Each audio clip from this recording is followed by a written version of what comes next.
আম হাসিবতুম আন তাদখুলুল জান্নাহ,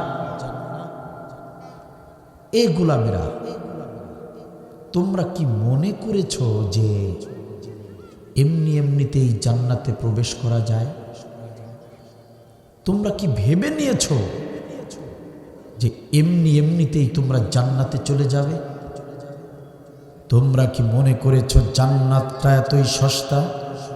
তোমরা কি মনে করেছো জান্নাতটা মামার বাড়ির আবদার চাইলেই পাওয়া যাবে? তোমরা কি মনে করে নিয়েছো জান্নাতটা শ্বশুর বাড়ির মধুর হাড়ি গেলেই সেবা যত্ন শুরু হয়ে যাবে? জান্নাতটা সস্তা কোনো জিনিস নয়, এমনি এমনিতেই পাওয়া যাবে না। ওয়ালাম্মা ইয়ালামিল্লাহ, অথচ আল্লাহ এখনো জেনে নেননি আল্লাযীনা জাহাদু মিনকুম ওয়া ইয়ালামাস সাবিরিন, তোমরা কারা কারা জিহাদের আমল করেছো আর কারা কারা ধৈর্যের আমল করেছো। এই দুটি আমল না জেনেই, এই দুটি আমল না দেখেই তোমাদেরকে জান্নাতে ঢুকাবো এমনটা ভেবেছো?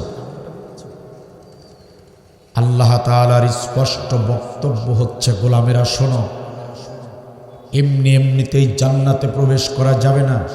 আমি অবশ্যই জান্নাতে প্রবেশ করবার আগে আমি অবশ্যই দেখে নেব তোমাদের শত শত হাজার হাজার আমলগুলোর ভিতরে আল্লাযীনা জাহাদু মিনকুম, জিহাদের আমলটা আছে কিনা, তোমরা জিহাদের আমল করেছিলে কিনা আমি আল্লাহ অবশ্যই দেখে নেব। আমি আল্লাহ অবশ্যই জেনে নেব ইয়ালামাস সাবিরিন, তোমরা ধৈর্যের আমল করেছো কিনা, সবর করেছো কিনা। জিহাদ সবর, সবর জিহাদ, এ দুটি আমল না জেনে না দেখে আমি আল্লাহ কাউকে জান্নাতে প্রবেশ করাবো না। কথা আমার নাকি আল্লাহ? দুটি আমল আল্লাহ দেখে নেবেন, দুটি আমল আল্লাহ রাব্বুল আলামিন জেনে নেবেন। আপনাকে আমাকে জান্নাতে ঢুকানোর আগে আল্লাহ চেক দিবেন আপনার আমার আমল নামার ভিতরে এই দুটি আমল আছে কিনা, জিহাদ, সবর। সম্মানিত ভাইয়ের আমার,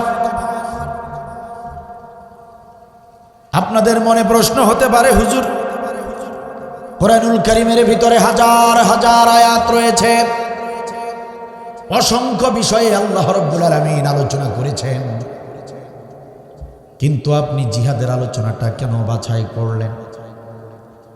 আপনি কেন জিহাদ সম্পর্কে আলোচনা করার জন্য প্রস্তুতি নিলেন? কারণটা কি? অসংখ্য আমল থাকতে আপনি জিহাদের আলোচনা কেন শুরু করলেন? এমন প্রশ্নটা যদি আপনাদের ভিতরে এসে যায়, এমন প্রশ্ন যদি আপনাদের মনের ভিতরে এসে যায়, প্রিয় দ্বীনী ভাইরা আমার, কান খুলে জবাবটা শুনে নেন। আমি জিহাদের আলোচনা এই জন্য শুরু করলাম, এই কুরআনুল কারীম আমি যতটুকু গবেষণা করেছি, এই কুরআনুল কারীম আমি যতটুকু উপলব্ধি করতে পেরেছি, এই কুরআনুল কারীমের ভিতরে যত আমলের নির্দেশ এসেছে, আল্লাহ তাআলা যত ফরজ হুকুম দিয়েছেন, সমস্ত আমলগুলোর ভিতরে সব ফরজের বড় ফরজ হিসেবে, সব আমলের ভিতরে বড় আমল হিসেবে আল্লাহ তাআলা জিহাদের আমলকে গুরুত্ব দিয়েছে। সব ফরজের বড় ফরজ, সব আমলের বড় আমল জিহাদ। আমি এই কোরআনুল কারীম যতটুকু রিসার্চ করেছি, কোরআনুল কারীম আমি যতটুকু গবেষণা করেছি, আমি দেখতে পেয়েছি এই কোরআনুল কারীমের ভিতরে নামাজের নির্দেশ এসেছে ৮২ বার, এই কোরআনুল কারীমের ভিতরে রোজার নির্দেশ এসেছে ১৪ বার, এই কোরআনুল কারীমের ভিতরে হজ্জের নির্দেশ এসেছে মাত্র একবার, এই কোরআনুল কারীমের ভিতরে যাকাতের নির্দেশ এসেছে মাত্র ৩৪ বার। আমি আবার বলছি প্রিয় ভাইয়েরা, নামাজের কথা ৮২ বার, রোজার কথা মাত্র ১৪ বার, হজ্জের কথা মাত্র একবার, যাকাতের কথা এসেছে ৩৪ বার। সেই কোরআনের ভিতরে ও মুসলমানেরা, সেই কোরআনের ভিতরেই, সেই কোরআনের ভিতরেই জিহাদ করতে হবে। জিহাদের নির্দেশ প্রত্যক্ষ এবং পরোক্ষভাবে এসেছে ৯১৭ বার। ৯০০। প্রিয় নামাজি ভাইয়েরা আমার, একান্ত আপনজনেরা আমার, ওই যে মুয়াজ্জিন যখন মসজিদে আজান দেয়, হাইয়া আলাস সালাহ, এসো এসো নামাজের দিকে এসো, মুয়াজ্জিনের আজানটা শুনলেই আপনারা যারা নামাজি, আপনাদের হাতে যত কাজ থাকুক না কেন, যতই আপনি ব্যস্ত থাকুন না কেন, আজানটা হয়ে যাবার সঙ্গে সঙ্গে সমস্ত কাজগুলো ফেলে দিয়ে দৌড়ে ছুটে যান মসজিদের দিকে।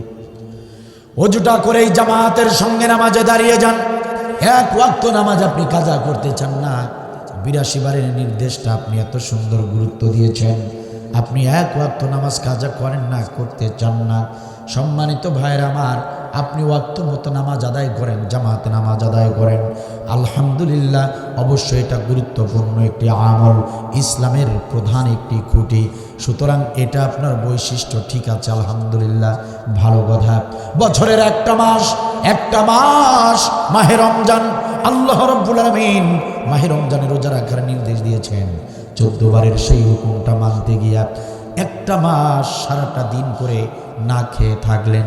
শুধু কি তাই নাকি, অশ্লীলতা থেকে নিজেকে বিরত রাখতে হলো, মিথ্যা কথা মিথ্যা কাজ থেকে নিজেকে বিরত রাখতে হলো, এমনকি হালাল স্ত্রীর সঙ্গে দিনের বেলা সহবাস থেকে নিজেকে বিরত রাখতে হলো।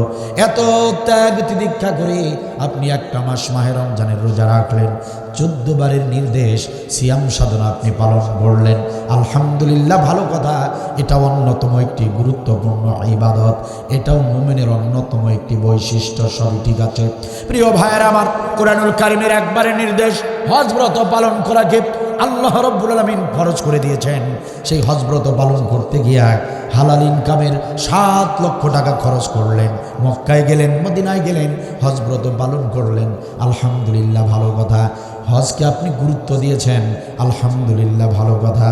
হজের গুরুত্ব রয়েছে, এটাও গুরুত্বপূর্ণ একটি ইবাদত। 34 বারের নির্দেশ যাকাত, আপনি বছরে সহায় সম্পত্তির হিসাব কষে প্রতি বছর আপনি যাকাতের টাকা বের করে সেটা বিতরণ করেন, আলহামদুলিল্লাহ, এটাও গুরুত্বপূর্ণ একটি ইবাদত, এটাও ইসলামের একটি খুঁটি। সবই ঠিক আছে। প্রিয় ভাইয়েরা আমার, একটাবার নিজেদের বিবেককে জিজ্ঞাসা করেন, একটাবার নিজেরাই নিজেদেরকে জিজ্ঞাসা করে দেখেন, নিজেদের বিবেককে প্রশ্ন করেন। আপনি 82 বারের নামাজকে গুরুত্ব দিলেন, আপনি 14 বারের রোজাকে গুরুত্ব দিলেন, আপনি একবারের নির্দেশ হজকে গুরুত্ব দিলেন, 34 বারের নির্দেশ জাকাতের হুকুমকে আপনি গুরুত্ব দিলেন, অথচ সেই কোরআনের ভিতরে 917 বার আয়াতে আয়াতে জিহাদ, পরতে পরতে জিহাদ, পাতায় পাতায় জিহাদ, পৃষ্ঠায় পৃষ্ঠায় জিহাদ, বারবার আল্লাহ রাব্বুল আলামিন জিহাদ করতে বললেন। সেই 917 বারের জিহাদের হুকুমটা আপনি গুরুত্ব দিলেন না, আপনি জিহাদের আমলটা অবহেলা করলেন, জিহাদের আমলকে কখনো কখনো অস্বীকার করলেন, নিজেও জিহাদের আমল করলেন না। যারা জিহাদের আমল করেছে তাদেরকে আপনার ভালো লাগে না, যারা জিহাদের কথা বলে, যারা দিন কায়েমের আন্দোলন করে, তাদেরকে আপনার পছন্দ হলো না, তাদের নাম লিখে লিখে থানায় জমা দিলেন, জালিমদের সঙ্গে এক হয়ে তাদের বিরুদ্ধে নির্যাতনের ষড়যন্ত্র করলেন, নিজেও জিহাদের আমল করলেন না। যারা জিহাদের আমল করল তাদের বিরুদ্ধে মিথ্যা সাক্ষী দিলেন, তাদেরকে জেল জরিমানা করলেন, তাদেরকে ফাঁসিতে ঝুলাইয়া দিলেন। আপনি জিহাদের গুরুত্ব দিলেন না, জিহাদকে অবহেলা করলেন অথবা জিহাদকে অস্বীকার করলেন। আপনি আপনার বিবেককে জিজ্ঞাসা করেন, আপনি জান্নাতে যাবেন নাকি জাহান্নামে যাবেন?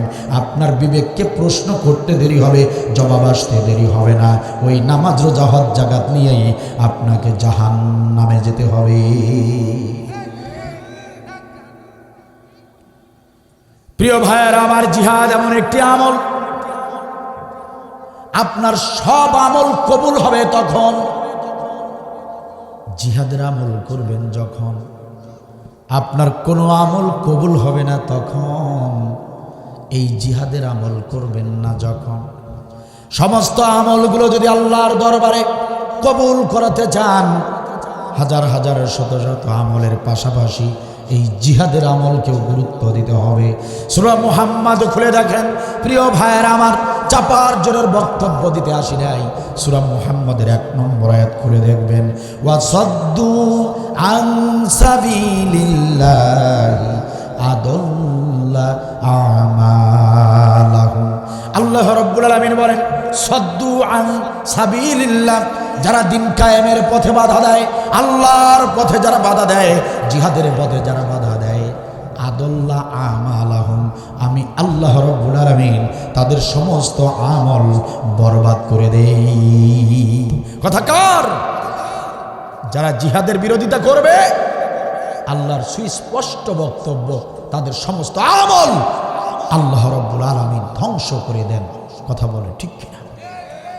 মুসলমান, এটা হাদিস নয়,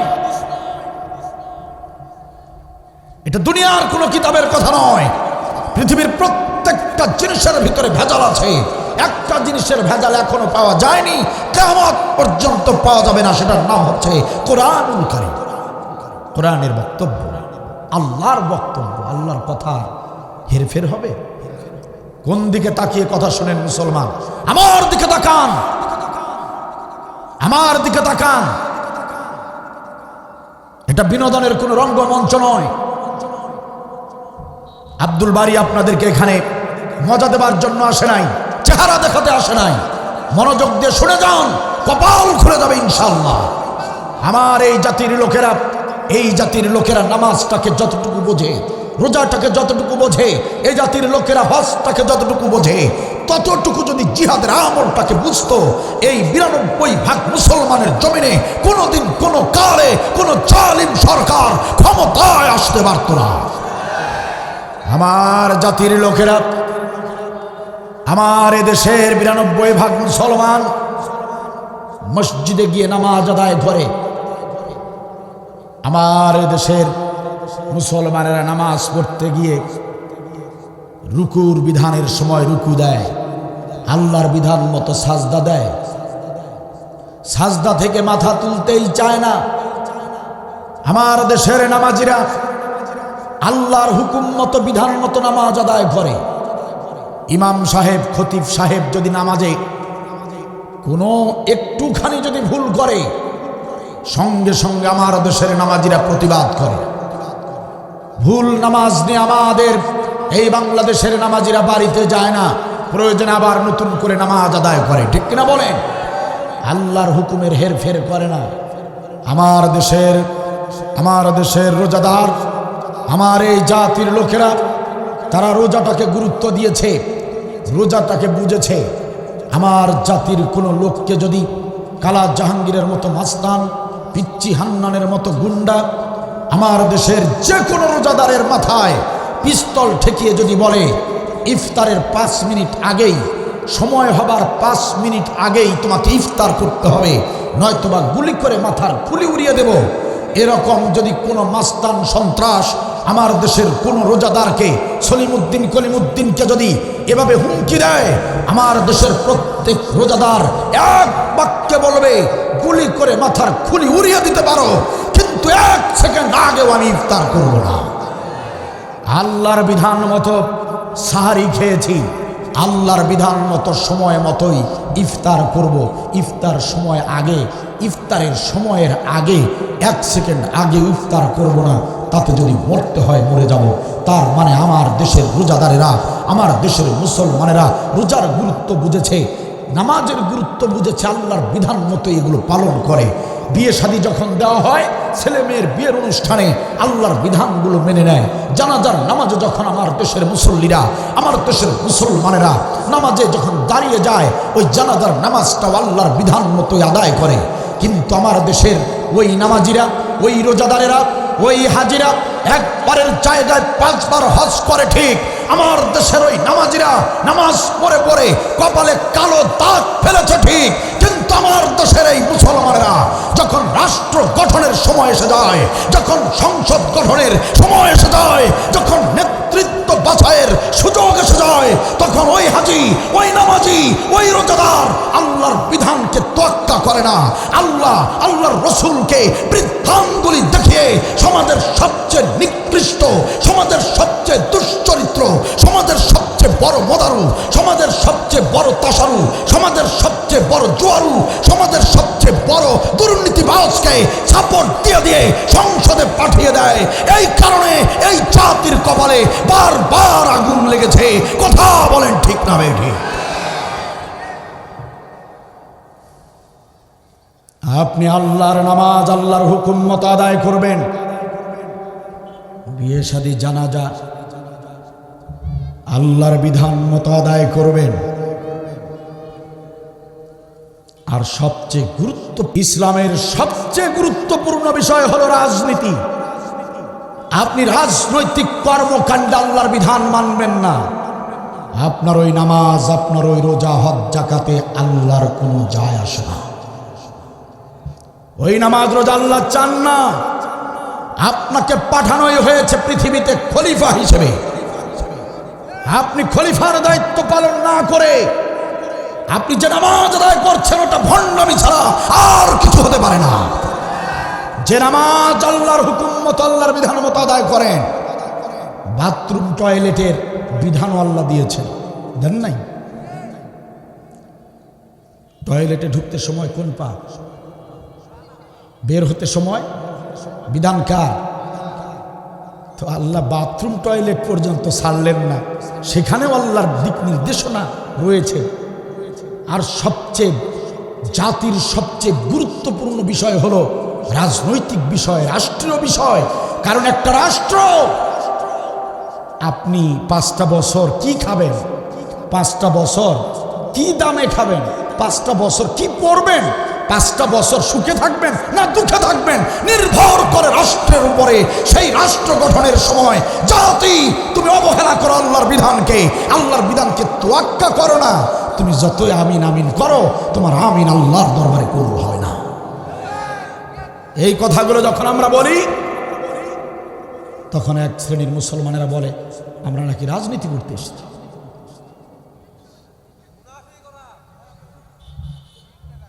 বলবে যে আব্দুল বারী আসছিল, না ওয়াজ না তো, আব্দুল বারী আসছিল ভোট চাইতে।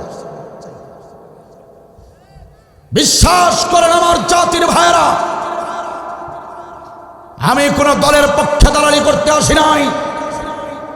আমি শুধু আমার দায়িত্বটুকু আপনাদের কাছে পৌঁছাতে এসেছি। কোরআনের হক কথাগুলো, মূল কথাগুলো বলতে এসেছি। মানবেন কি মানবেন না সেটা একান্তই আপনাদের ব্যাপার। আমি শুধু আমার দায়িত্ব পালন করে যাব। আল্লাহর কোরআন বলছে দিন কায়েমের জন্য জিহাদ করো, এই আমল ছাড়া কেউ জান্নাতে যেতে পারবে না। কথা কার? আল্লাহ বলেছেন এই জিহাদের বিরোধিতা যারা করবে, বাধা যারা দিবে, তাদের সমস্ত আমল বরবাদ হয়ে যাবে। কথা কার? এরপরেও যদি আমার জাতির লোকেরা জিহাদকে অবহেলা করে, জিহাদকে ঘৃণা করে, দেখা হবে হাসরের ময়দানে। আল্লাহর এই কথাগুলো যদি বিশ্বাস না হয়, দেখা হবে হাসরের ময়দানে। হয়তোবা আপনি থাকবেন এক প্ল্যাটফর্মে, আমরা থাকবো আরেক প্ল্যাটফর্মে। সেদিন বুঝতে পারবেন কথা সত্য ছিল না মিথ্যা ছিল। সম্মানিত ভাইয়ের আমার, অনুরূপভাবে গুরুত্বপূর্ণ রাষ্ট্রীয় কাজে, রাজনৈতিক কাজেও আল্লাহর হুকুম মেনে চলতে হবে, তাছাড়া আমাদের বাঁচার কোনো উপায় নাই। ঠিক কিনা বলেন? সম্মানিত ভাইয়ের আমার, আপনারা যদি ভুটানে বেড়াতে যান, ভুটানে বেড়াতে গেলে দেখতে পারবেন ভুটানের জমিনে চারপাশে শুধু পাহাড় আর পাহাড়। আপনারা যদি চীন দেশে ঘুরতে যান, দেখতে পারবেন চীনের অলিতে গলিতে শুধু ইঞ্জিনিয়ার। যদি আপনারা ব্রাজিলের জমিনে ঘুরতে যান, দেখতে পারবেন ব্রাজিলের অলিতে গলিতে শুধু ফুটবলার। দুঃখজনক হলেও সত্য, আমার বাংলাদেশের অলিতে গলিতে পাওয়া যায় শুধু চোর আর বাটপার। এই চোর বাটপারের বাংলাদেশটাকে যদি ইনসাফ ভিত্তিক একটি আদর্শ রাষ্ট্রে পরিণত করতে চান, সুদখোর ঘুষখোর দুর্নীতিবাজদের এই বাংলাদেশটাকে যদি একটি আদর্শ রাষ্ট্রে পরিণত করতে চান, তাহলে আর কোনো পথ খোলা নাই। একটাবার কোরআনের সংবিধান আমাদের দরকার। কিতাবুন আনজালনাহু ইলাইকা লিতুখরিজান নাসা মিনাজ জুলুমাতি ইলান নূর। আল্লাহ রাব্বুল আলামিন বলেন, গোলামেরা, ও গোলামেরা, কোরআনুল কারীম আমি এর জন্য নাজিল করেছি যে এই কোরআনুল কারীমের পাওয়ার হলো, এই কোরআনুল কারীমের কাজ হলো সমস্ত অন্ধকারাচ্ছন্ন জুলুমের আধার থেকে তোমাদেরকে এই কুরআনুল কারীম আলোর পথ দেখাবে। এই কুরআনুল কারীমের কাজ হলো সমস্ত সুদ ঘুষ দুর্নীতি আইয়ামে জাহিলিয়ার সমস্ত জুলুম থেকে তামাম মানবতাকে এই কুরআনুল কারীম উন্নয়ন দেখাবে, ভাগ্যের পরিবর্তন দেখাবে। সমস্ত অজ্ঞতা মূর্খতা থেকে মানব জাতিকে বিজ্ঞানের দিকে ধাবিত করবে, প্রযুক্তির দিকে ধাবিত করবে। এই কুরআনুল কারীমের কাজ হলো জাহান্নামের পথ থেকে ধরে ধরে তামাম মানবতাকে জান্নাতের পথ দেখাবে।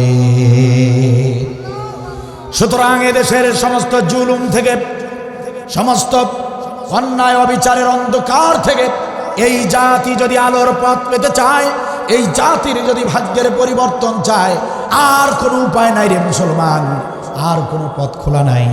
একটাবার ঐক্যবদ্ধ হয়ে কোরআনের কাছে সবাইকে আসতে হবে। ঠিক কিনা বলেন? কোরআনের কাছে আসুন। 16টা বছর, প্রায় 16টা বছর জালিমের চাবুক পিঠের উপর পড়েছে। এরপরেও যদি এই জাতির লোকেরা শিক্ষা গ্রহণ না করে, একই ভুল যদি বারবার করে, ওয়াল্লাহি আল্লাহ নামের কসম করে বলে যাচ্ছি, এই জাতির জন্য গজব অপেক্ষা করছে। এই জাতির জন্য স্বয়ং আল্লাহ গজব দিবেন, এতে কোনো সন্দেহ নাই। এই জাতির লোকেরা যদি হাসিনা সরকারের জুলুমের নির্যাতনের পরেও যদি শিক্ষা না নেয়, এই জাতির জন্য গজব ছাড়া আর কিছু থাকতে পারে না। কি ভেবেছেন বছরে 2 দিন ওয়াজ শুনলেই আপনি ইমানদার হয়ে গেছেন? বছরে 2-4 দিন তাফসির মাহফিল শুনে লিল্লাহে তাকবীর স্লোগান দিয়ে আপনি বীর মুজাহিদ হয়ে গিয়েছেন, আপনি জান্নাতে চলেই গিয়েছেন, আপনার দায়িত্ব শেষ হয়ে গিয়েছে, বোকার স্বর্গে বাস করছেন। নিজেদের চরিত্র সংশোধন করুন। একটা জিনিস মাথায় রাখবেন, আপনি যত বড় ইমানদার হন, যত বড় নামাজি হন, যত বড় তাহাজ্জুদ গুজারি হন, যত বড় মুহসিন বান্দা হন, রাজনৈতিক পরহেজগারিতা যদি আপনি অবলম্বন না করেন, রাজনৈতিকভাবে যদি আপনি পরহেজগার না হন, আপনার কোনো আমলই আল্লাহর দরবারে কবুল হবে না। রাজনৈতিক পরহেজগারিতা অর্জন করুন। সম্মানিত ভাইয়ের আমার, আপনারা বলবেন হুজুর জিহাদের কথা বলছেন, বুঝলাম জিহাদ গুরুত্বপূর্ণ আমল। জিহাদের ব্যাখ্যা কি? জিহাদ মানে মারামারি নাকি? জিহাদ মানে বোমাবাজি করা নাকি? কারণ বিগত জালিম সরকার জিহাদ অর্থ বুঝিয়েছে সন্ত্রাসী কর্মকাণ্ড করা। কারণ আমরা দেখেছি যারা এই জিহাদের কথা বলেছে, যারা এই দিন কায়েমের আন্দোলন করেছে, জালিম সরকার তাদের বিরুদ্ধে সন্ত্রাসী মামলা ঠুকে দিয়েছে। যারা এই জিহাদের কথা বলেছে তাদেরকেই জঙ্গি নামে আখ্যা দিয়েছে। আমরা দেখেছি যারা এই জিহাদের কথা বলেছে সমস্ত মিডিয়াগুলোতে তাদেরকে সন্ত্রাস বলে আখ্যা দিয়েছে, রাজাকার বলে আখ্যা দিয়েছে, মানবতা বিরোধী বলে আখ্যা দেওয়া হয়েছে। ও হুজুর, জিহাদ মানে আসলেই রাজাকার করা নাকি? জিহাদ মানে আসলে মানবতা বিরোধী কাজ করা নাকি? জিহাদ মানে বোমাবাজি করা নাকি? প্রিয় ভাইয়ের আমার, জিহাদ শব্দটার সহজ সংক্ষিপ্ত ব্যাখ্যা শুনে নেন একান্ত আপনজনেরা আমার। জিহাদটা বাংলা কোনো শব্দ নয়, জিহাদ হলো আরবি শব্দ, আল্লাহর ভাষায় নাজিল হওয়া আরবি শব্দ জিহাদ। জিহাদ এর বাংলা অর্থ হলো চেষ্টা করা, ইংরেজিতে ট্রাই, বাংলাতে চেষ্টা। ইংরেজিতে ট্রাই, বাংলাতে চেষ্টা, ইংরেজিতে ট্রাই, আল্লাহর ভাষায় আরবিতে সেটাকে বলা হয় জিহাদ। সম্মানিত ভাইয়েরা আমার, জিহাদ মানে হলো চেষ্টা করা। জিহাদ মানে কি? চেষ্টা করা। প্রিয় ভাইয়েরা আমার, আমি যদি আপনাদেরকে প্রশ্ন করি, প্রিয় ভাইয়েরা, আপনারা যারা কোরআনের এই মাহফিলে এসেছেন, যদি চেষ্টা না করতেন তাহলে বাড়ি থেকে মাহফিল পর্যন্ত আসতে পারতেন নাকি? যদি চেষ্টা না করেন, এই যে আলোচনা যখন শেষ হয়ে যাবে, চেষ্টা যদি না করেন বাড়িতে পৌঁছতে পারবেন নাকি? চেষ্টা যদি না করেন, বসে বসে আলোচনা শুনছেন, চেষ্টাটুকু যদি না করেন কোমরটা সোজা করে সোজা হয়ে দাঁড়াতে পারবেন নাকি? তাহলে উঠতে বসতে শুইতে খাইতে ছোট ছোট কাজ করতে গিয়ে যদি চেষ্টার প্রয়োজন হয়, আল্লাহর এই জমিনে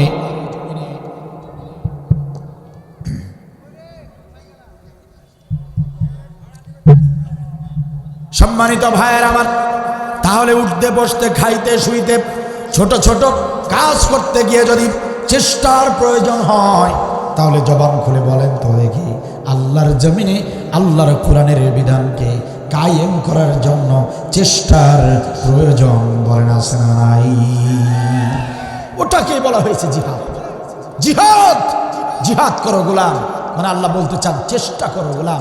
যেভাবে চেষ্টা করলে কাজ হবে, যে পদ্ধতিতে, যে সিস্টেমে, যেভাবে যথাসাধ্য চেষ্টা করলে, প্রাণপণ চেষ্টা করলে দিন কায়েম হবে, ওইভাবে চেষ্টা করার নামই হলো জিহাদ। জিহাদ ফি সাবিলিল্লাহ, চিৎকার দিন আল্লাহু আকবার। সেই জিহাদের আমল আমাদের করার দরকার আছে না নাই? চেষ্টা করার দরকার আছে না নাই? এই জিহাদের আমল আপনাকে আমাকে করতেই হবে, কারণ এটা আল্লাহর কাছে প্রিয় আমল, আল্লাহর কাছে গুরুত্বপূর্ণ আমল। জিহাদের আমল দেখে আমাদের ভয় পেলে চলবে না। জিহাদের আমল মানে রক্ত আর জীবন দেওয়ার আমল। জিহাদের আমল মানে এই পথে ভুল বিছানো নেই, এই পথে আছে কাটা আর কাটা, রক্ত পিচ্ছিল এই পথে, তবু হাঁটতেই হবে, কারণ এই জিহাদের আমলটাই আল্লাহর কাছে একমাত্র নির্ভরযোগ্য, গ্রহণযোগ্য আমল। ঠিক কিনা বলে? প্রিয় ভাইয়ের আমার, আমাদের জন্মই তো হয়েছে আল্লাহর পথে জীবন দেওয়ার জন্য। কথা বলেন ঠিক কিনা? আমাদের ভাই ছিলেন হযরতে হানজালা রাদিয়াল্লাহু তাআলা আনহু। বিয়ে করেছেন, বিবিকে বাসর ঘরে নিয়ে এসেছেন, বাসর করেছেন। ফজরের ওয়াক্তের সময় পবিত্রতা অর্জন করে ফজরের নামাজ আদায় করেছেন। ফজরের নামাজের পর হযরতে হানজালা তিনি আবার স্ত্রীর সঙ্গে মেলামেশা করেছেন। গোসল ফরজ হয়ে গিয়েছে। এমত অবস্থায় হযরতে হানজালার কানে আওয়াজ এসেছে, বিশ্বনবীকে কাফেররা উহুদের ময়দানে কতল করে ফেলেছে। হযরতে হানজালা রাদিয়াল্লাহু তাআলা আনহু তার নববিবাহিতা স্ত্রীকে ডাক দিয়ে বলেছেন, প্রাণের বিবি আমার, তরবারি হাতে তুলে দাও। আমার নবী উহুদের ময়দানে কতল হয়ে যাবে, শহীদ হয়ে যাবে, আর আমি হানজালা স্ত্রীর আঁচলের নিচে লুকিয়ে থাকবো, রোমাঞ্চ করব, বাসর করব। এটা হতে পারে না, বরং তুমি আমার হাতে তরবারি তুলে দাও। যদি বেঁচে ফিরি তাহলে দেখা হবে, আর যদি শহীদ হয়ে যাই তাহলে দেখা হবে জান্নাতের দরজায়। হযরতে হানজালা রাদিয়াল্লাহু তাআলা আনহু গোসল করার মতো 10টা মিনিট সময় তিনি দেন নাই। এই 10টা মিনিট 20টা মিনিট সময় দেরি হয়ে যাবে, এই কারণে তিনি গোসল করেন নাই। হাতে তরবারিটি নিয়ে দৌড়ে ছুটে ঝাঁপিয়ে পড়েছেন উহুদের ময়দানে। কাফের বেঈমানদেরকে কতল করে করে জাহান্নামে পাঠিয়ে দিয়েছেন। হযরতে হানজালা রাদিয়াল্লাহু জাহান্নামে কাফেরদেরকে পাঠিয়ে দিয়ে অসংখ্য জাহান্নামীদেরকে, কাফেরদেরকে কতল করতে করতে একসময় তিনি নিজেও শহীদ হয়ে গেলেন। প্রিয় ভাইয়ের আমার, আমরা সেই হানজালার উত্তরসূরি, যে হানজালা 24 বছরের টকবগে যুবক নববধূকে বাসর ঘরে রেখে জিহাদের ময়দানে এসে হাসতে হাসতে জীবন দিয়েছেন, কিন্তু কাফের বেঈমানদের কাছে মাথা নত করেন নাই। আমরা সেই হানজালার উত্তরসূরি। কথা বলেন ঠিক কিনা? আরে আমরা তো জাফর বিন আবু তালিবের উত্তরসূরি। যে জাফর বিন আবু তালিব জিহাদের ময়দানে ঝাঁপিয়ে পড়েছেন, তিনি জানতেন নিশ্চিত আজকের জিহাদের ময়দানে শহীদ হতে হবে। তিনি নির্ঘাত জানতেন আজকের জিহাদের ময়দানে শহীদ হওয়া ছাড়া আর কোনো পথ নাই, শহীদ হতেই হবে। কেননা বিশ্বনবী এক জিহাদের ময়দানে 3 জন সেনাপতির নাম ঘোষণা করেছেন। তিনি জানতেন আজকের জিহাদের ময়দান থেকে বেঁচে ফেরা হবে না, তবুও তিনি ঝাঁপিয়ে পড়েছেন। এক হাতে তরবারি, জাফরের আরেক হাতে কালিমার পতাকা। কাফেরদেরকে কতল করতে করতে এক সময় জাফর বিন আবু তালিবের হাত কেটে ফেলা হলো। কাফেররা তার পেট পা কেটে ফেলে দিল, হাত পা কেটে ফেলে দেওয়া হলো। জাফর বিন আবু তালিব দেখলেন কালিমার পতাকা জমিনে পড়ে গিয়েছে। কাফেরদের পায়ের নিচে পিষ্ট হবে কালিমার পতাকা। এটা তিনি বরদাস্ত করতে পারেন নাই। তিনি হাত নাই, পা নাই, তিনি দাঁত দিয়ে কামড়ে ধরে, মুখ দিয়ে কামড়ে ধরে কালিমার পতাকা উড্ডীন করে রেখেছিলেন। কাফেরদের কাছে কালিমার পতাকার এতটুকু অপমান তিনি সহ্য করেন নাই। আমরা সেই জাফর বিন আবু তালিবের উত্তরসূরি, ঠিক কিনা বলে? প্রিয় ভাইয়ের আমার, আমরা খালিদ বিন ওয়ালিদের উত্তরসূরি। ইয়ার মুখের যুদ্ধে গিয়েছেন হযরতে খালিদ। ৩৬,০০০ মুসলমান সৈন্য, কাফেরের সংখ্যা ৩,৪০,০০০। কাফেরদের সঙ্গে যুদ্ধ করলেন। কাফেরদেরকে তিনি এমনভাবে হত্যা করেছেন, খালিদ বিন ওয়ালিদের হাতের ৮টি তরবারি ভেঙে গিয়েছে। কাফেরদেরকে হত্যা করতে করতে কাফেরদের লাশের স্তূপ হয়ে গিয়েছিল। স্তূপের উপরে দাঁড়িয়ে খালিদ বিন ওয়ালিদ যুদ্ধ করেছেন। কোন যুদ্ধের ময়দানে পরাজিত হন নাই। আমরা সেই বিজয় বীর খালিদের উত্তরসূরি, কথা বলেন ঠিক কিনা? সুতরাং এই জাতির লোকেরা যদি জিহাদের আমলকে ভয় করে, তাহলে এই জাতির কপালে কখনো কল্যাণ আসতে পারে না। এই জাতির লোকদেরকে নতুন করে সিদ্ধান্ত নিতে হবে। হযরতে খালিদের মতো, হযরতে হানজালার মতো, হযরতে জাফরের মতো করে জিহাদের ময়দানে ছুটে যেতে হবে। রক্ত আর জীবন দেবার জন্য প্রস্তুত থাকতে হবে। আমাদের রংপুরের আবু সাইদ যেমন বন্দুকের নলের সামনে বুক পেতে দিতে দ্বিধাবোধ করে নাই, তেমনি দিন কায়েমের লক্ষ্যে, আদর্শ রাষ্ট্র গড়ার লক্ষ্যে যদি আমাদেরকে আবু সাইদের মতো কাফের বেঈমানদের সামনে বুক পেতে দিতে হয়, আমি আব্দুল বারী রাজি আছি। যদি জীবন দিতে হয়, আমি আব্দুল বারী রাজি আছি। আর কারা কারা রাজি আছো, তো হাত তুলে আল্লাহকে দেখাও।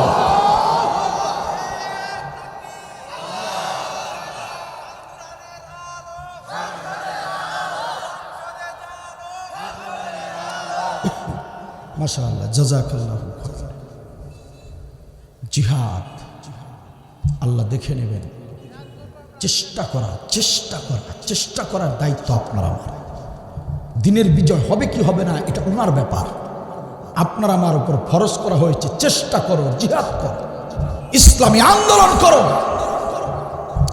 ইসলামী আন্দোলন করে এটা ফরজ। দিন কায়েম হবে কি হবে না সেটা নিয়ে টেনশনের কোনো কারণ নেই। মুফাসসির বলেছেন,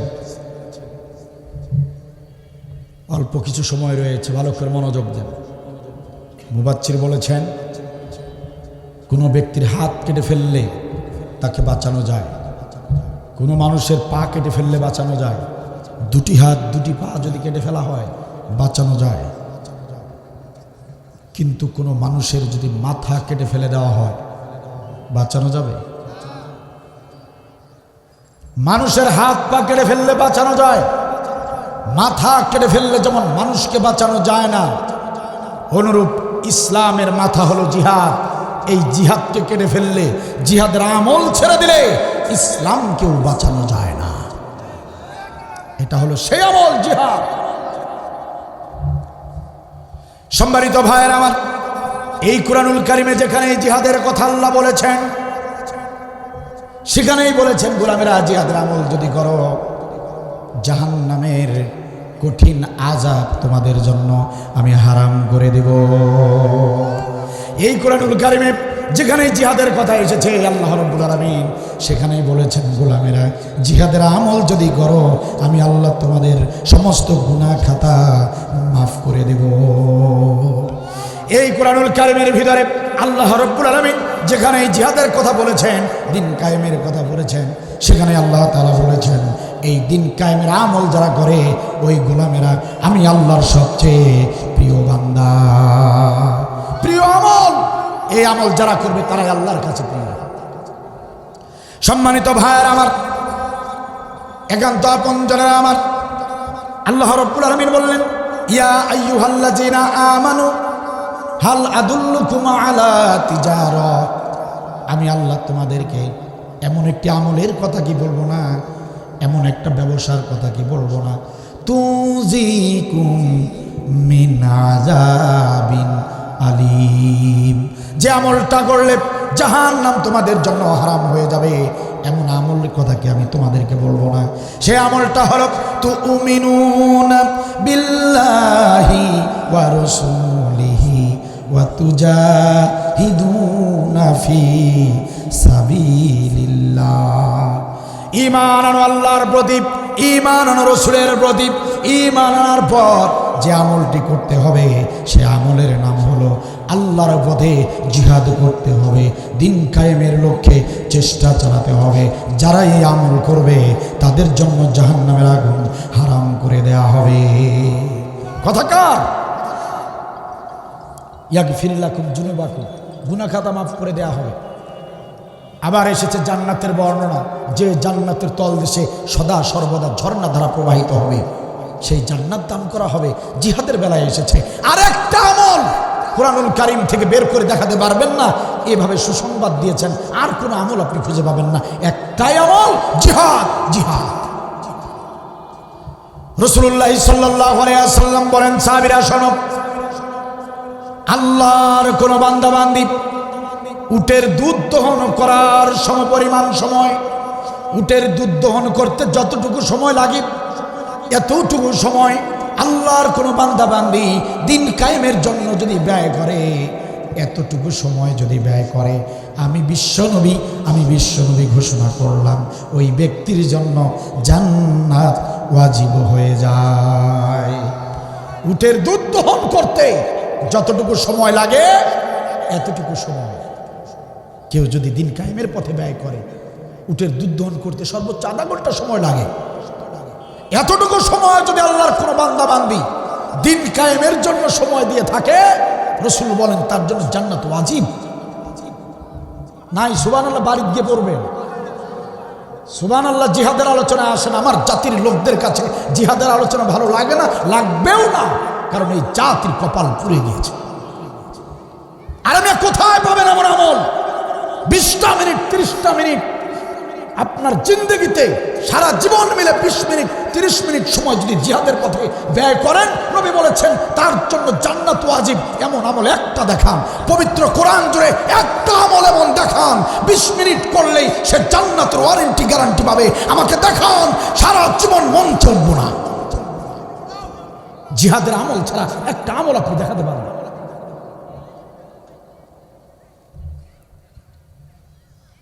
উসমান রাদিয়াল্লাহু থেকে বর্ণিত হাদিস। আপনারা মন খারাপ করছেন, ভাবছেন আব্দুল বারী জালিম সরকারের কিচ্ছা কাহিনী নিয়ে এসেছে। জালিম সরকারের কিচ্ছা কাহিনী আপনারাও যেমন জানেন, আমিও তেমন জানি। তাফসীর মাহফিলের নাম করে যারা জালিম সরকারের কিচ্ছা দিয়ে 1 ঘন্টা পার করে দেয়, তারাই বর্তমানে মুসলমানদের শত্রু। কোরআনের স্পষ্ট কথা বলার, প্রসার করার সুযোগ এসেছে। জাতির সামনে কোরআনের মূল জিনিসগুলো তুলে ধরতে হবে। আপনাদের ভালো লাগুক আর নাই লাগুক, আব্দুল বারীর যায় আসে না। আমি কোরআনের মূল কথা বলতে এসেছি। শুনলে মানলে কপাল খুলবে, না শুনলে না মানলে আপনি বুঝবেন। রাসূলুল্লাহ সাল্লাল্লাহু আলাইহি সাল্লাম বলেছেন, উসমান রাদিয়াল্লাহু থেকে বর্ণিত হাদিস, তিরমিজি শরীফের হাদিস, মান রাবাতা লাইলাতান ফি সাবিলিল্লাহ কানাত কা আলফি লাইলাতিন সিয়ামুহা ওয়া কিয়ামুহা। রাসূলুল্লাহ সাল্লাল্লাহু আলাইহি সাল্লাম বললেন, কি বললেন শুনেন, অবাক হয়ে যাবেন। রাসূল বললেন, কোন ব্যক্তি যদি হাজার দিন যদি রোজা রাখে, টানা 1000 রাত যদি দাঁড়িয়ে দাঁড়িয়ে নামাজ আদায় করে, কোনো ব্যক্তি যদি টানা 1000 দিন রোজা রাখে, আবার সেই টানা 1000 রাত দাঁড়িয়ে দাঁড়িয়ে যদি নামাজ আদায় করে, সে যতটুকু সওয়াব পাবে, মান রাবাতা লাইলাতান ফি সাবিলিল্লাহ, দিন কায়েমের পথে যদি কোনো ব্যক্তি একটা রাত যদি জাগ্রত থাকে, ওই 1000 দিনের রোজা 1000 রাতের নামাজের চেয়েও বেশি সওয়াব পাবে।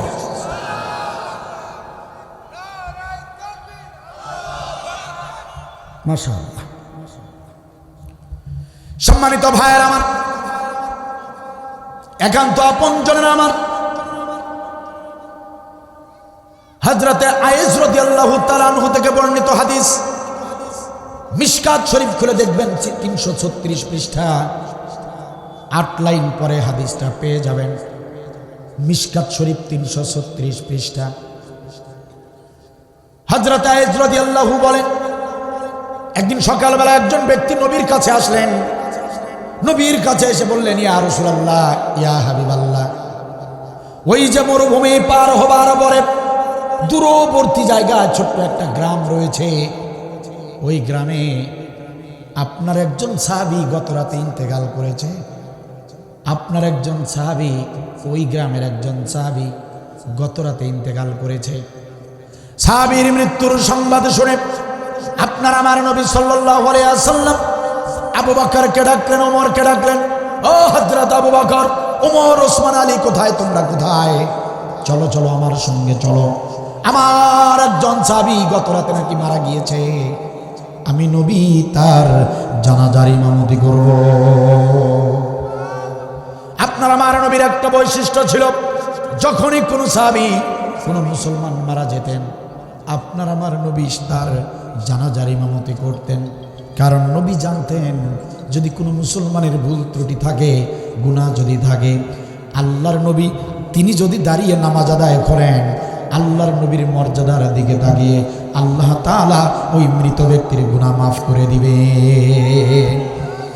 নবী সাল্লাল্লাহু আলাইহি ওয়াসাল্লাম আবু বকরকে ডাকলেন, আবু বকর, ওসমান, আলী, দেরি করো না, চলো চলো, অনেক দূরের পথ, আমার মৃত সাহাবীর বাড়িতে যাব, জানাজার ইমামতি করব। আবু বকরকে সাথে নিয়ে, কয়েকজন সাহাবীকে সাথে নিয়ে আপনার আমার নবী চলে গেলেন মৃত সাহাবীর বাড়ির দিকে। প্রিয় ভাইয়েরা আমার, একান্ত আপনজনেরা আমার, মৃত সাহাবীর বাড়ির দিকে চলে গেলেন। মৃত সাহাবীর বাড়ির কাছাকাছি যখন এসে পড়েছেন, ওই গ্রামের আরেকজন মুসলমানের সঙ্গে নবীর সঙ্গে দেখা হয়ে গেল।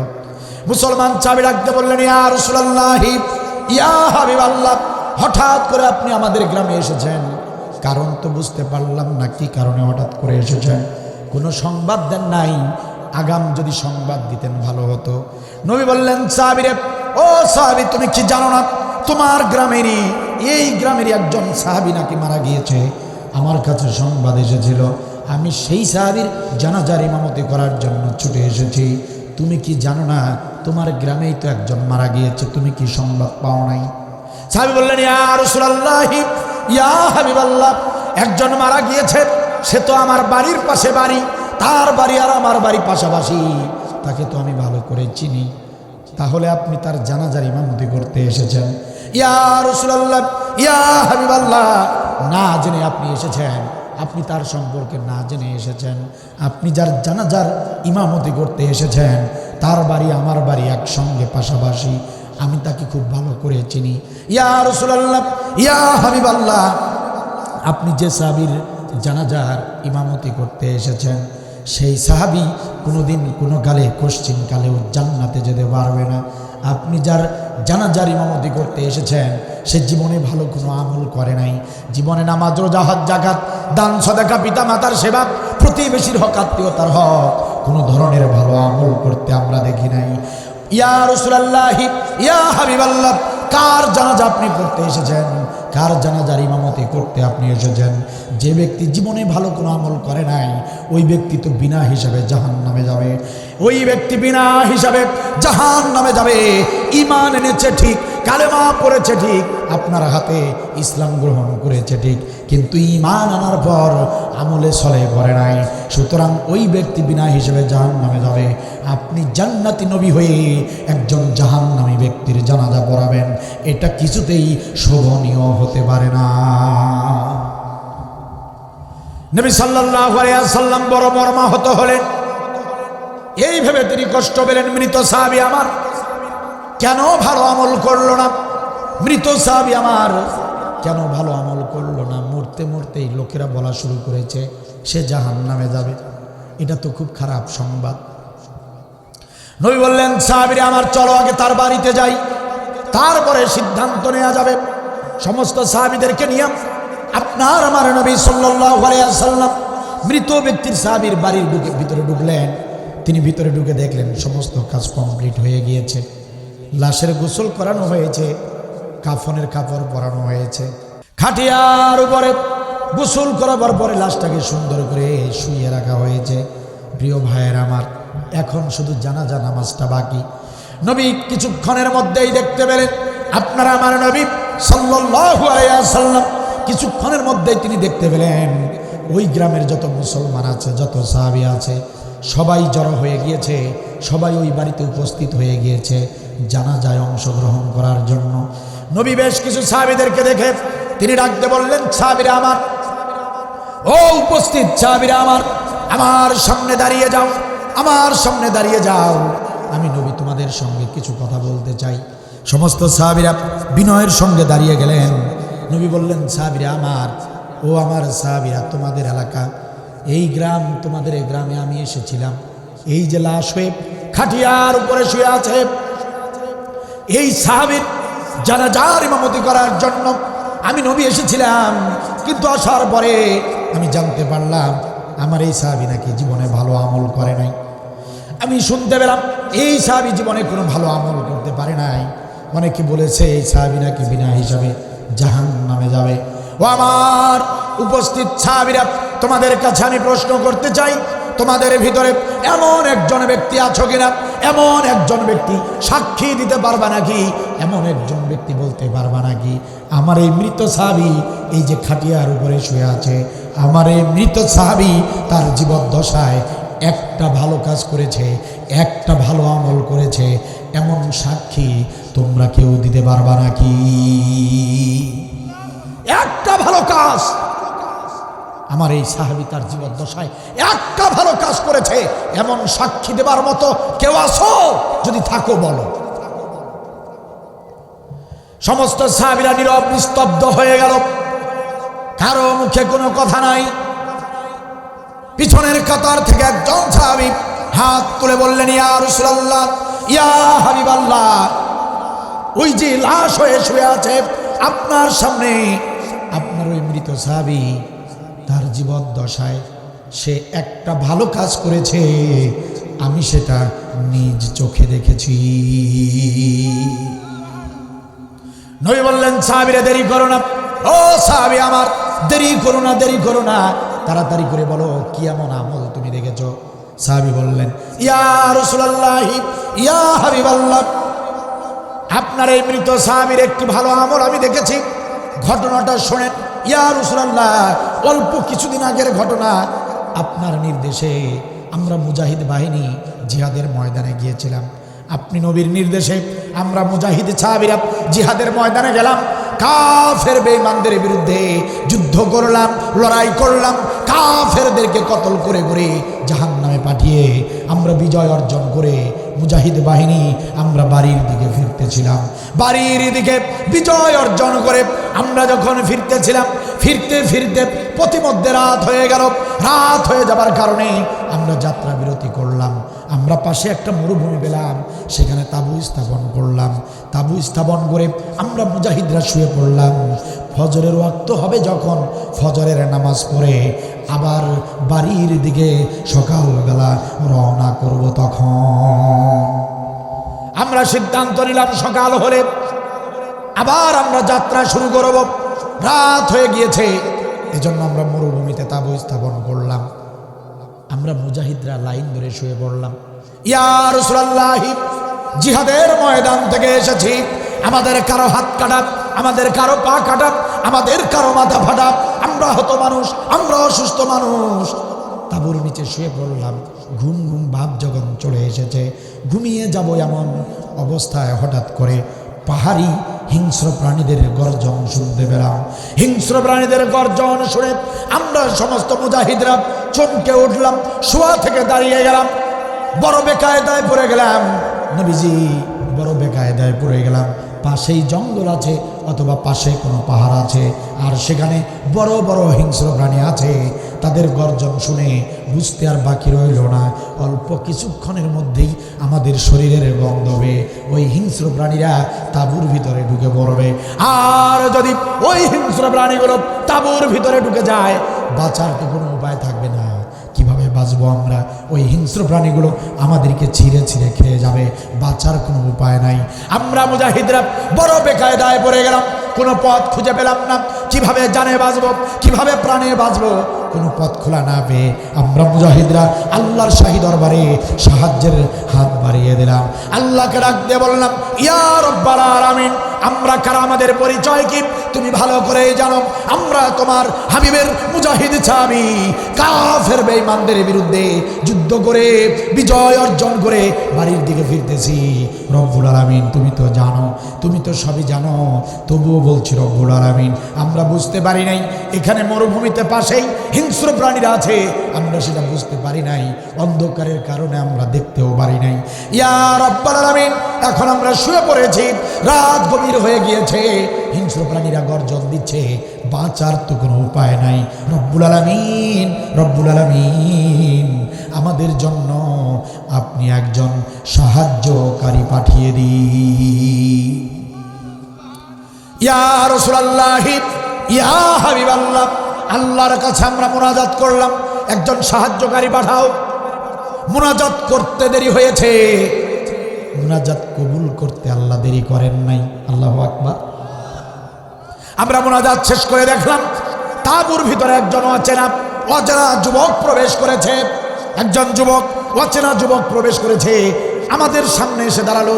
সামনে এসে দাঁড়িয়ে বলল, কে তোমরা, কি তোমাদের পরিচয়, কোথা থেকে এসেছ, কোথায় যাচ্ছ, আমার বাড়ির সামনে মরুভূমিতে তাঁবু স্থাপন করেছো, কার অনুমতি নিয়ে করেছো, বলো তোমাদের পরিচয় কি। এমন প্রশ্ন যখন করলো, ওই যুবকের প্রশ্নের জবাবে আমরা বললাম, ও হে যুবক, আমাদের তেমন বড় কোনো পরিচয় নাই, আমাদের পরিচয় হলো আমরা বিশ্বনবীর মুজাহিদ সাহাবী, কাফেরদের সঙ্গে যুদ্ধ করে বিজয় অর্জন করে বাড়ির দিকে ফিরতেছি।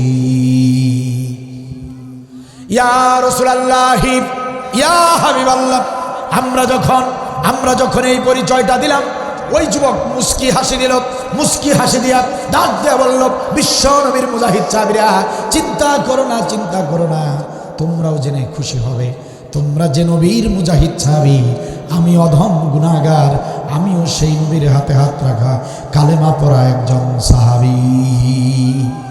তোমরা যে নবীর সাহাবী, আমিও সেই নবীর সাহাবী। সুবহানাল্লাহ বলবেন না?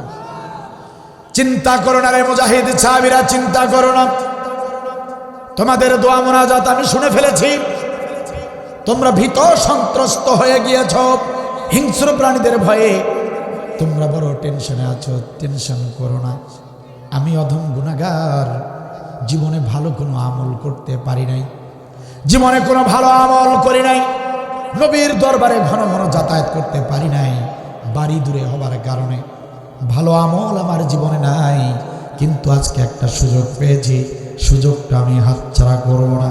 ও বিশ্বনবীর মুজাহিদ সাহাবীরা, আমি এতটুকু ভালো করে জানি, ইসলামের এতটুকু নলেজ আমার ভালো জানা আছে, আসমানের নিচে আর জমিনের উপরে যারা জিহাদকারী, যারা দিন কায়েমের সৈনিক, যারা দিন কায়েমের চেষ্টা করে, তাদের গুরুত্ব মর্যাদা, তাদের সম্মান আল্লাহ তাআলার কাছে সবচেয়ে বেশি। ও মুজাহিদ সাহাবীরা, চিন্তা করো না, চিন্তা করো না, সারাটা রাত ধরে তোমরা আজকে নাক ডেকে ঘুমাবে, আমি তোমাদেরকে সারাটা রাত পাহারা দেব। ইয়া রাসূলুল্লাহ, ইয়া হাবিবাল্লাহ, ওই যুবককে কথা বলে আমাদেরকে জোর করে করে আমাদেরকে শোয়া দিল, আমরা মুজাহিদরা শুয়ে পড়লাম, ওই যুবক হাতে একটা লাঠি নিল, লাঠিটা হাতে নিয়ে তাঁবুর চারপাশে ঘুরতে লাগলো, পাহারা দিতে শুরু করলো, পাহারা দিতে শুরু করলো, আর আমরা শুয়ে পড়লাম। আমরা শুয়ে শুয়ে শুনতে পেলাম ওই যুবক পাহারাই শুধু দিচ্ছে না, পাহারা দিচ্ছে আর ওই হিংস্র প্রাণীদেরকে হুমকি দিচ্ছে, হিংস্র প্রাণীদেরকে বক্তব্য দিচ্ছে। ওই যুবক হাতে লাঠি নিয়ে সারাটা রাত পাহারা দিয়েছে, আর হিংস্র প্রাণীদেরকে বলতেছিল, ও জঙ্গলের হিংস্র প্রাণী, ও পাহাড়ি হিংস্র প্রাণীরা শোনো, খবরদার, খবরদার, বেয়াদবি করো না, বেয়াদবি করো না, তোমরা তো জানো না কারা এসেছে আমাদের এলাকায়, যারা তাঁবু স্থাপন করেছে আমাদের মরুভূমিতে, যারা আশ্রয় নিয়েছে, তোমরা তো তাদেরকে চেনো না, ও হিংস্র প্রাণীরা চেনো না, ওনারা সাধারণ কোনো মানুষ নয়, ওনারা হলেন বিশ্বনবীর মুজাহিদ সাহাবী, কাফের বেঈমানদেরকে কতল করে করে বিজয় অর্জন করে কালেমার নিশান নিয়ে বিজয় ছিনিয়ে এনেছে ও হিংস্র প্রাণীরা, তোরা তো জানিস না আসমানের নিচে আর জমিনের উপরে মুজাহিদদের সম্মান মর্যাদা আল্লাহর কাছে সবচেয়ে বেশি। ও জঙ্গলের হিংস্র প্রাণীরা, খবরদার খবরদার, বেয়াদবি করবি না, বেয়াদবি করবি না। যদি খুব বেশি খিদে লেগে যায় তবে চলে আয়, আমার গোশত খেয়ে যা, কিন্তু খবরদার মুজাহিদ সাহাবীদের ঘুমের ভিতরে বিরক্ত করবি না। ইয়া রাসূলুল্লাহ, ইয়া হাবিবাল্লাহ। আমি তো জানছি 5টা তো বাজে নাই ভাইজান। না না, আমি তো জানছি, লিখে দিছেন তো। ইয়া রাসূলুল্লাহ, ইয়া হাবিবাল্লাহ। আমরা সবাই ঘুমিয়ে পড়লাম, বুঝতে পারলাম না। ইয়া রাসূলুল্লাহ, ফজরের ওয়াক্তের সময় আমরা জাগ্রত হলাম। আমরা যখন জাগ্রত হলাম, জাগ্রত হবার পর তাঁবু থেকে বের হয়ে দেখলাম ওই যুবক সাহাবী হাতে লাঠি টানিয়া সকালে তখন পর্যন্ত তাঁবুর চারপাশে হাঁটতেছে আর পাহারা দিচ্ছে। ইয়া রাসূলুল্লাহ, মুজাহিদ সাহাবীদেরকে আমরা দিন কায়েমের সৈনিক, আমাদেরকে একটা রাত পাহারা দিয়েছিলেন যিনি, আর কেউ নয়, ওই যে আপনার সামনে লাশ হয়ে খাটিয়ার উপরে শুয়ে আছেন তিনি। নবী বললেন, সাহাবীরে আর বলো না, আর বলো না, আর কোনো সাক্ষী চাই না, আর কোনো আমলের দরকার নাই, আর কোনো আমলের সাক্ষী আমি চাই না। তাড়াতাড়ি করে কাতার সোজা করো, কাতারবদ্ধ হও, চেপে চেপে দাঁড়াও, আমি বিশ্বনবী আমার এই সাহাবীর জানাজার ইমামতি করব। প্রিয় দিনাজপুর জেলার মুসলমানেরা কান খুলে শোনেন, এখানেই শেষ নয়, এখানেই শেষ নয়। নবী সাল্লাল্লাহু আলাইহি ওয়াসাল্লাম শুধু জানাজার ইমামতি করলেন না, ইমামতি শেষ করবার পরে ওই মৃত সাহাবীর লাশটা খাটিয়া, ওই লাশের খাটিয়াটা নবী সাল্লাল্লাহু আলাইহি ওয়াসাল্লাম লাশের খাটিয়াটা নিজ কাঁধে বহন করে কবর পর্যন্ত নিয়ে গেলেন। নিজ কাঁধে বহনই শুধু করলেন না, নিজ কাঁধে বহন করে ওই লাশটা কবর পর্যন্ত নেবার পরে আপনার আমার নবী কি করলেন? নিজে কবরে নেমে গেলেন। নিজে কবরে নেমে লাশটাকে যত্ন করে আদর করে নিজ হাতে তিনি কবরে লাশটা নামালেন। কি খুশনসিব সেই সাহাবীর, জীবনে কোনো ভালো আমল ছিল না, জীবনে কোনো নেক আমল করতে পারে নাই। প্রিয় ভাইয়েরা আমার, অথচ নবী সাল্লাল্লাহু আলাইহি ওয়াসাল্লাম বড় আদর করে যত্ন করে লাশটাকে কবরে শোয়া দিলেন। এখানেই শেষ নয়। দিনাজপুর জেলার মুসলমানেরা, জিহাদের আমলটা আল্লাহর কাছে কত বড় আমল, জিহাদের আমলটা আল্লাহর কাছে কত প্রিয় আমল। ভালো করে মনোযোগ দেন প্রিয় ভাইয়েরা আমার। নবী সাল্লাল্লাহু আলাইহি ওয়াসাল্লাম শুধু লাশটাকে কবরেই শোয়ালেন না, কবরে শোয়াবার পরে আপনার আমার নবী, জান্নাতি নবী আমার, জান্নাতি ঠোঁট দিয়া ওই মৃত সাহাবীর মুখের কাপড়ের কাপড় সরিয়ে ওই মৃত সাহাবীর কপালে চুম্বন করলেন। আল্লাহু আকবার। মৃত সাহাবীর কপালে চুমা দিলেন। এরপরে সাহাবীদেরকে সাথে নিয়ে বালিয়ার পাথরগুলো দিয়ে কবরটাকে সম্পাদন করে ফেললেন। কবরের কাজ শেষ হয়ে গেল, কবরের কাজ শেষ হয়ে গেল। সমস্ত সাহাবীরা উপস্থিত। কবরের কাজ যখন শেষ হয়ে গেল, আমার দিকে লক্ষ্য করেন প্রিয় ভাইরা, কবরের কাজ শেষ হয়ে গিয়েছে, সমস্ত সাহাবীরা দাঁড়িয়ে আছে। আপনার আমার নবী তার জান্নাতি ডান হাত ওই কবরটার মাঝখানে এভাবে রাখলেন। আমার দিকে তাকান, বিশ্ব নবী তার ডান হাত কবরের মাঝখানে এভাবে রাখলেন। সমস্ত সাহাবীরা তাকিয়ে তাকিয়ে দেখছে নবী কি করে, কি ঘটনা। সমস্ত সাহাবীরা দাঁড়িয়ে, নবী সাল্লাল্লাহু আলাইহি ওয়াসাল্লাম তার ডান হাত কবরের মাঝখানে এভাবে রাখলেন। রেখে তিনি বললেন, ইন্না সাহাবাকা ইয়াজুন্নুনা আন্নাকা মিন আহলিন নার ওয়া আনা আশহাদু আন্নাকা মিন আহলিল জান্নাহ। নবী বললেন, কবরবাসী সাহাবী আমার, ও কবরবাসী সাহাবী আমার, তোমার বন্ধুরা বলেছে তুমি বিনা হিসাবে জাহান্নামী, তোমার প্রতিবেশী বলেছে তুমি বিনা হিসাবে জাহান্নামী। ওয়া আনা আশহাদু আন্নাকা মিন আহলিল জান্নাহ, আর আমি বিশ্বনবী সাক্ষী দিলাম রে সাহাবী, তুমি বিনা হিসাবে জান্নাতি। প্রিয় দিনাজপুর জেলার মুসলমানেরা, একটা রাত, দিন কায়েমের সৈনিকদেরকে একটা রাত, শুধুমাত্র একটা রাত, জীবনে একটা রাত, একটাই ভালো আমল, একটা রাত শুধু দিন কায়েমের সৈনিকদেরকে পাহারা দেবার কারণে আল্লাহ রাব্বুল আলামিন তার এক রাতের আমলে এতটাই খুশি হয়েছেন, এতটাই তার ভালো লেগেছে, আল্লাহ তাআলা তার ওই গোলামের তামাম জিন্দেগির গুনাহ খাতা মাফ করে দিয়েছে। শুধু গুনাহ খাতায় মাফ করলেন না, নবীর মাধ্যমে সে যে জান্নাতি সেই সুসংবাদও দিয়ে দিলেন। চিৎকার দিয়ে বলেন সুবহানাল্লাহ। প্রিয় দিনাজপুর জেলার মুসলমানেরা, প্রশ্ন যদি করি, যদি আপনাদের কাছে প্রশ্ন করি প্রিয় ভাইয়েরা আমার, এই ৯২% মুসলমানের জমিনে যদি আমাদের হক্কানি আলেমদের পক্ষ থেকে ইসলামী রাষ্ট্র গঠনের লক্ষ্যে যদি কখনো রাজপথে ডাক এসে যায়, যদি এই বাংলার জমিনটাকে দুর্নীতিমুক্ত করতে গিয়ে, বাংলার জমিনটাকে আদর্শ একটি রাষ্ট্র বানাতে গিয়ে যদি কখনো রাজপথে যেতে হয়, যদি কখনো জিহাদের ময়দানে অবতীর্ণ হতে হয়, যদি বাড়িঘর ছাড়তে হয়, যদি সংসার ছাড়তে হয়, যদি স্ত্রী সন্তান ছাড়তে হয়, যদি রক্ত দিতে হয়, যদি জীবন দিতে হয়, ওই জিহাদের ময়দানে ওই রাজপথে রক্ত দেবার জন্য, জীবন দেবার জন্য কারা কারা প্রস্তুত আছেন? দু হাত তুলে আল্লাহকে দেখান।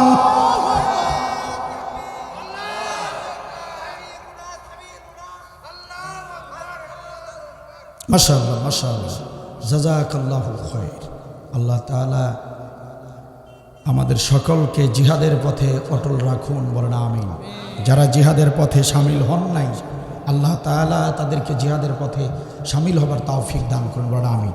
একজন ব্যক্তি উঠবেন না, নড়াচড়া হবে না, কোনো নড়াচড়া হবে না, 1 ইঞ্চি নড়বেন না। মোনাজাত হবে, মোনাজাত দিয়ে তারপর যাবেন ইনশাআল্লাহ। আপনারা জানেন এটা মসজিদের উন্নয়ন কল্পে মাহফিল। আপনারা জানেন না? আপনারা তো জানেন, জানেন এবং আপনাদের প্রস্তুতিও আছে। আমি জানি যে আপনারা খুবই দানবীর মানুষ, আপনারা দান সদাকা মসজিদের জন্য, মাদ্রাসার জন্য নিয়মিতই করেন। কর্তৃপক্ষ থেকে অনুরোধ এসেছে মসজিদের উন্নয়নের জন্য আপনাদেরকে জোর করে চাপায় দেওয়া হবে না, সাধ্যের আলোকে, সাধ্যের আলোকে মসজিদের উন্নয়নে আপনারা দান করবেন। ৫,০০০